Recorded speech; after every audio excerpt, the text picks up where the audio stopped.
All right, so hey guys, and today we're going to talk about two things today. First, we're going to talk about how the PS5 presentation that happened yesterday, and we're going to talk about some new information that we just got from a trailer of Paper Mario: The Origami King. So, the first thing we talk about that the PlayStation 5 presentation, it was held yesterday, and there was lots of people like speculating on what they're going to show exactly, like the price, the console itself, and all the games they're going to have. So first they showed off. I just want to say before the way they did the stylize of the presentation was actually pretty good. Like it was like so oddly satisfying to watch. Like the animations did everything they like showed off in between each game, and announcement was actually like satisfying to watch. So, but the first thing they really did show was that GTA 5 is being basically ported over again to the PS5. And like, this game is like ever since like what 2013, 12, and it was on the PS3 and Xbox 360, and then over to the PS4, and then the Xbox One, and now it's coming back, which is people think like, oh, like why not just, I guess, like show the GTA 6, or like why this again, but like it shows that GTA is really like it's a really good game. Like I got it for PS4, and just loads of fun and stuff like that, especially like online. But like this one's like not only other graphics, like obviously meant for the PS5. Like everything look better. It has like all the DLC that has been released for the game, like the Diamond Casino and all the other like mini games you could play or something. And I'm actually like, it's actually pretty, like they started out with GTA, so like why not? And then next they moved on to, oh, by the way, they did say something about like people with PS4s, like they get the PlayStation Plus, they get more money and stuff like that, and it be brought over until like until it comes out for PS5. I don't know. And then they moved on next to Marvel's Spider-Man Miles Morales, which it's a people thought it was DLC, but like it's a new game featuring Miles Morales, and if like obviously if you know who the character is, obviously he is basically another like version of Spider-Man, which obviously is gonna tell his story and how he's gonna handle being Spider-Man. And what I like about this, because not only is like thanks to like the success of Into the Spider-Verse, which is like by like one of the best Spider-Man or superhero movies ever, it also like shows that like, hey, like they're basically making like kind of like a Spider-Verse type thing, or like telling other stories in like this world of like Marvel characters or like Spider-Man characters. And the game looks really good, and like I'm excited to see what like they have for like the character of Miles, and how they're gonna do his version of Spider-Man in the PS in the instead of how they did for Peter Parker's on the PS4. And and it says it's coming out holiday 2020, so I'm assuming it could be a possibility that it is a launch title. Probably be like a really good game to have as a launch title. So I'm glad that they're gonna have that brought back. But like still, next we have a game called Project Athea, which they didn't show much, but like it looked really cool because it looked like doing parkour on rocks. Like it kind of looked odd, like really weird but interesting, because there was a part where she, like the character, moved like branches from the ground. It was just basically nuts, and it's developed by Square Enix, I believe. So there you go. Obviously that is not the full name, but we'll get more information soon. Next, they showed off a new Ratchet and Clank game, Rift Apart, which personally I never played any of the Ratchet and Clank games, but the game looks really good. Like they transferred from the cutscenes into like gameplay with using the same graphics, and it looks really good.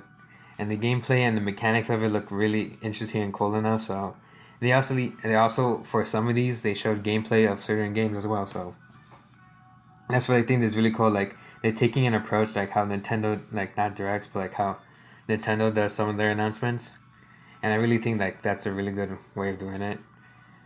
And then next not next, but like I have a list here, and then they have this game where you play as a cat in a basically a society where humans are gone. They're like there's nothing. They have like I think like basically saying that, oh, humans are dead, and then the whole world is basically taken over by robots, and you're playing as a cat. But I don't know, there was nothing really shown there. I'm assuming you play as a cat. And then next there was a game about called The Returnal, and it's basically about this lady who gets like trapped in space or something, and basically she needs to like stop the cycle of like that's driving her mad and stuff like that. So and the game looks really cool and interesting. Like the games that involve like I guess like space or like the unknown, like really interest me. So can't wait to see more information about that. And then next there was one that looked like a mix between I guess kind of Overwatch, Fortnite, and Rocket League called Destruction All Stars, which is looks pretty fun. Actually, just like a small little like fun game to mess around with and stuff like that. And it has cars and destruction, so basically all the good things to have. And then they showed off Sackboy: A Big Adventure, which basically is like I never really played any of the Little Big Planet games, but like this is like mostly like a platformer where you play as Sackboy and you play through different levels and set up like a platformer. So like it's like the art style of it looks really nice, and I don't know when that's coming out, but overall it looks pretty nice, like a fun little cute adventure. And then they showed one Odd World Souls Storm, which it looks completely chaotic. They have weird, freaky looking aliens, and just that looks, I don't know, it looks interesting to say the least. Like they have like something going on there. Like I think like kind of like a hmm. Okay, and then next we have Kenna Bridge of Spirits, which is basic. This game reminded me a little bit of Avatar with the few parts where like she's like manipulating with air and stuff like that, and like other stuff. But like it has a really nice art style. Most of these games are shown like have nice art styles. And then Goodbye Volcano High is another one where like the art style of it is like again really nice, and like all the characters are like dinosaur based and stuff like that, which is like obviously Volcano High because all like the dinosaurs. So and then I think that's coming out 2021. But like again, the art style looks pretty nice. It looks like one of those like story driven games where like it's just based on like story and stuff like that. Kind of like maybe like Life is Strange.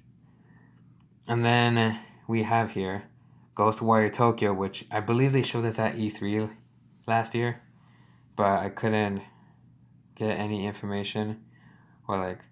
But I'm pretty sure it was from E3, where they had those like people disappear like they got snapped away or something like that. But they show gameplay of it and it looks really nice, like the way how they have like the whole like Tokyo like landscape and like culture. It looks how they influenced it into the gameplay. It looks really nice. And then they show this game with a weird title. I think it's called Jet the Far Shore or something. They didn't really show anything, but like a nice like overall like layout of it. Just like they showed like a back like zoom out of some areas, which again looks pretty nice.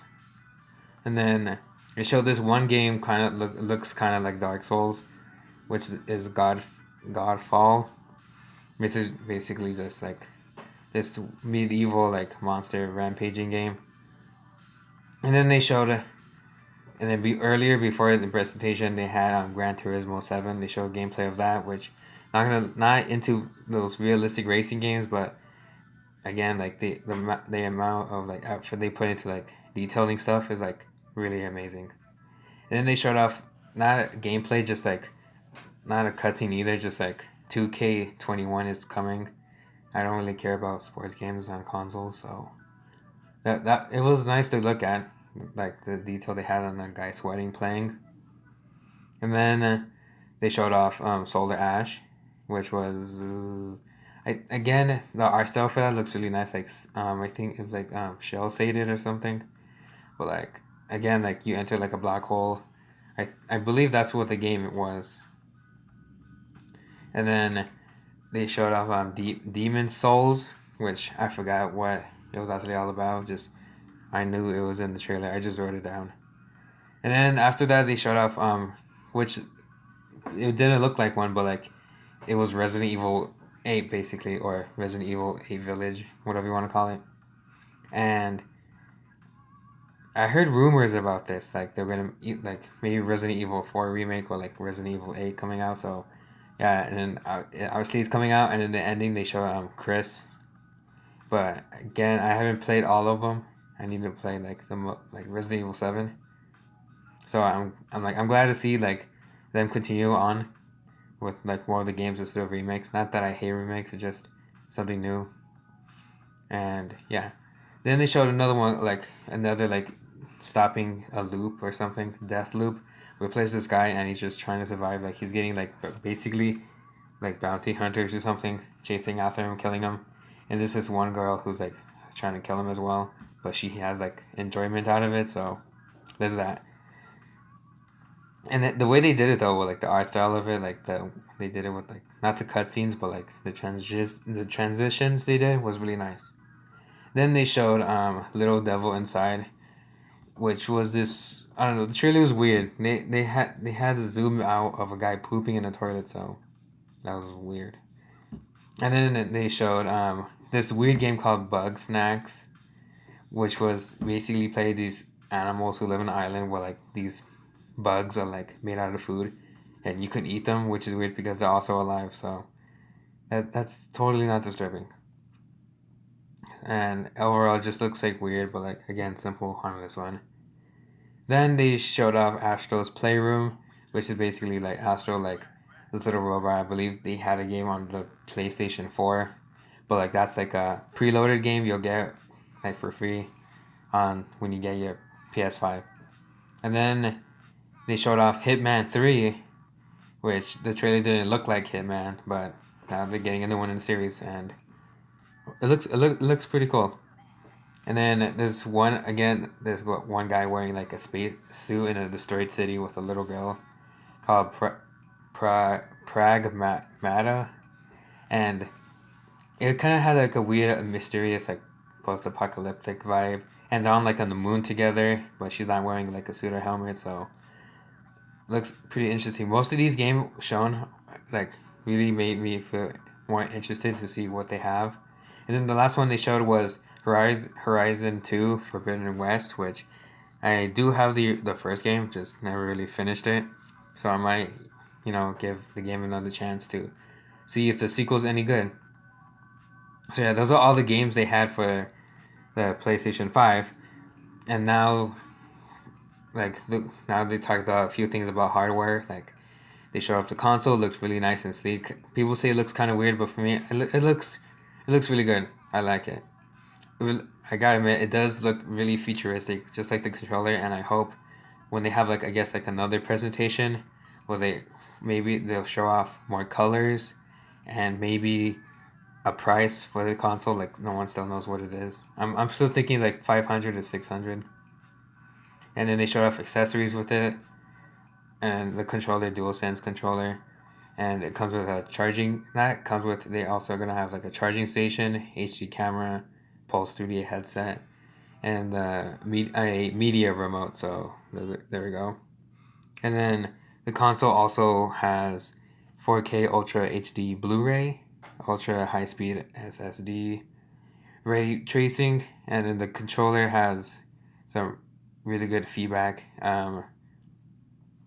interactive like triggers, and a motion sensor with 3D audio. So there's a lot in that controller that does so much. Makes it look like not the pro, the Joy Cons look really like insignificant compared to this. But yeah, overall that's what they showed on the presentation. Kind of like narrowed down a little bit, and it was pretty good. I really enjoyed it, and can't wait to see what more information they have about it. And are you gonna get it? Because I do plan on getting it, but I'm not sure if I could get it day one, because there's obviously gonna be lots of people. Can't tell if they're gonna have like enough in stock. So there's that. All right, next we're gonna go to a little bit more territory that I kind of do know, which is Paper Mario.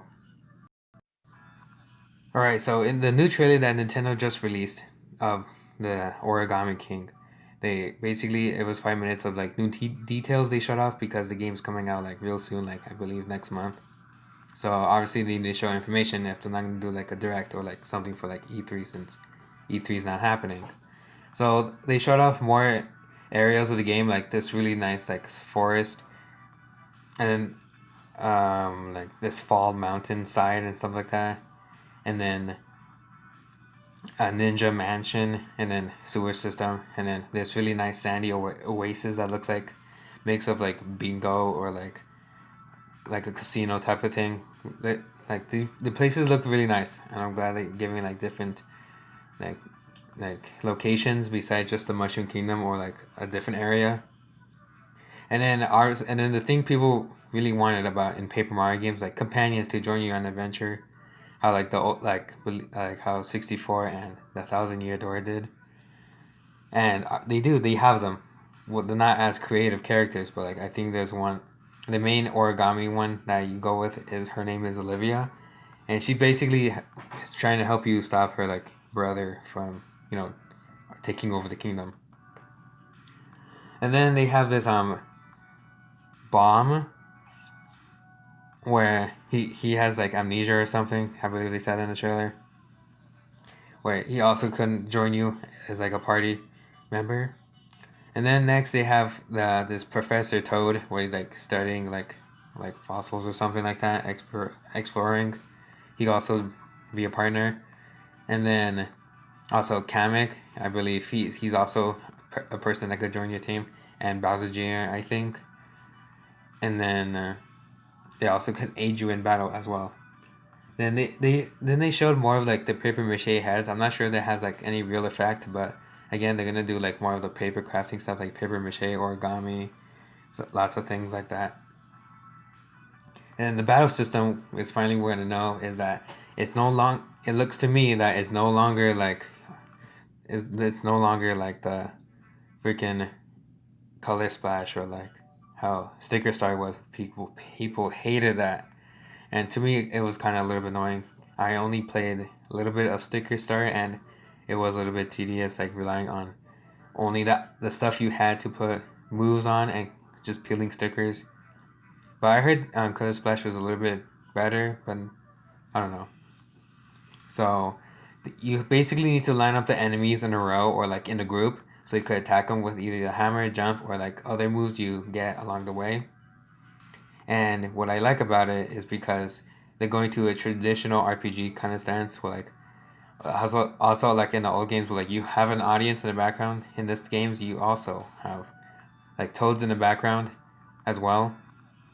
And then you can also I think you can also block as well. I'm not sure, but yeah, and you need to line them up before the timer runs out because you need to figure out like to line them up. Like then it's not random. Like there is a possible way to like get all enemies in a group or a line, and that's what I like about it. And then they showed off some bosses which are pretty weird. Like he color color pencils are one of them, rubber band person, and tape, just generic tape, and he's on the dispenser. And yeah, I kind of like that. It's like they're bringing the weirdness of like a few things like I think like color splash or I forgot what game it was. Was the Sticker Star where like you could summon like realistic objects? I think it was Sticker Star. Like yeah, you fight color pencils. You use those. You use certain abilities and like you do like techniques where you could take them down and stuff like that and hit them in a weak spot. And I really think that's like a different way having just like I believe the Koopalings, which is just generic Mario enemies. And then you can also find like toads in areas like if you unfold them or free them, they could also like they appear in the background and they throw junk at the enemies and might give you like some extra like perks or something when you're in battle, which is actually pretty good. Like it shows like there's a difference for you collecting them and it helps you. And I really like it. I really like that. These are really things I like in this. Okay, and then they showed off other mini games and collectibles and treasures and items you could find along journey and stuff like that. Like all the places you travel, you could get like obviously coins and like new abilities and other stuff you could collect, and mini games like this one where like you shoot like targets with a certain amount of numbers of like points you could earn. And then basically that's all they showed, and then still coming out July 17th, which I'm really excited about. So yeah, overall I think this was a pretty good time for like these 2 days for like some gaming news about PS4, or I mean PS5, the presentation, and more info on Paper Mario: The Origami King. And one thing before we go, they just announced that freaking Nickelodeon Kart Racers is getting a sequel, which is just called the same thing with 2 Grand Prix, where they have more characters, like which was lacking in the other one. I didn't play it personally. I just saw people talk about it, and I think it's kind of just a cash grab. But maybe it could be good, maybe not. But either way, I'm still the only Nickelodeon game I'm interested in is Battle for Bikini Bottom Rehydrated. So there's that. And the other one and the new one has freaking JoJo Siwa, which yeah, no. So yeah, just want to bring that in as a little joke or just something like that. So anyways, I hope you guys enjoyed this little bit like basically news discussion, and hope you guys next time for the video. Goodbye.